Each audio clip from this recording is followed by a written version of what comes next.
validity of this, or the legality of this person's possession of marijuana. I think Dr. Bregman's point, which was about confidentiality and treating those issues and access to the registry as HIPAA protected, because I think, and it's spelled out in the Constitution as well as in the statute. I believe that these are confidential records. So I think the duties are probably, there's overlap, but I think they're probably distinct as well. Am I incorrect? The police officer in a vehicle, the police officer, the inspector acting. The rule itself specifically deals with the inspectors of the medical marijuana division and their supervisors. However, under Title 16, this is basic law enforcement. They have the ability and the authority to enforce all the laws of the state of Colorado. There's no exception. And in doing so, and verifying that this particular individual who's in possession of marijuana is, in fact, a legal medical marijuana patient, that inquiry is protected, is it not? It's actually a constitutional issue. Yeah, the limited access to the registry. Okay, thank you. Yeah, just one last thing. I'll be brief.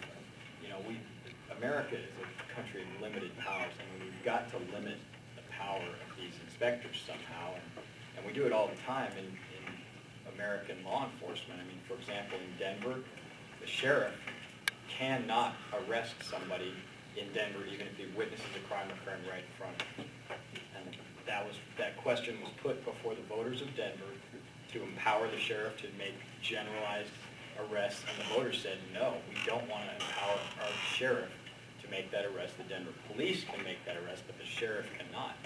Another analogy, you know, I don't think the FBI could pull somebody over for speeding. I mean, so all law enforcement has limits on their powers and jurisdiction, and I think we need to limit these law enforcement officers as well, or else they're too powerful, and power can be a corrupting force. I'm not accusing that of anybody, of course, but you know, that's the idea behind a constitution and a government of limited powers and checks and balances on the government.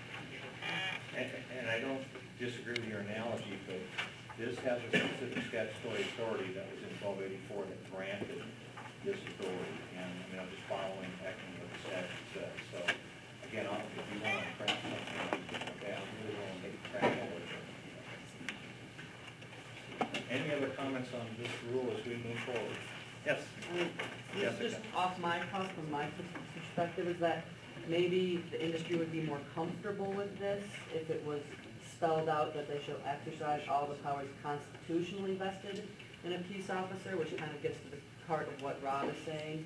And maybe if we just flip-flop the wording so that it says the part about issuing summons before it says the part about arrest, so that we know that we talk about issuing a summons before we get to something as severe as arrest, and if we're not just gut punching the industry people. I think a lot of people here are reacting negatively to the fact that the first reaction from a peace officer is to arrest, not to issue a summons, not to, you know, issue a warning, not to issue a violation, but just, you know.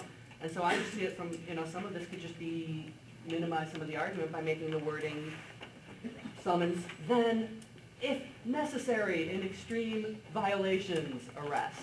And I think that would just make everyone feel more comfortable. If you want to take a crack at drafting something, yeah.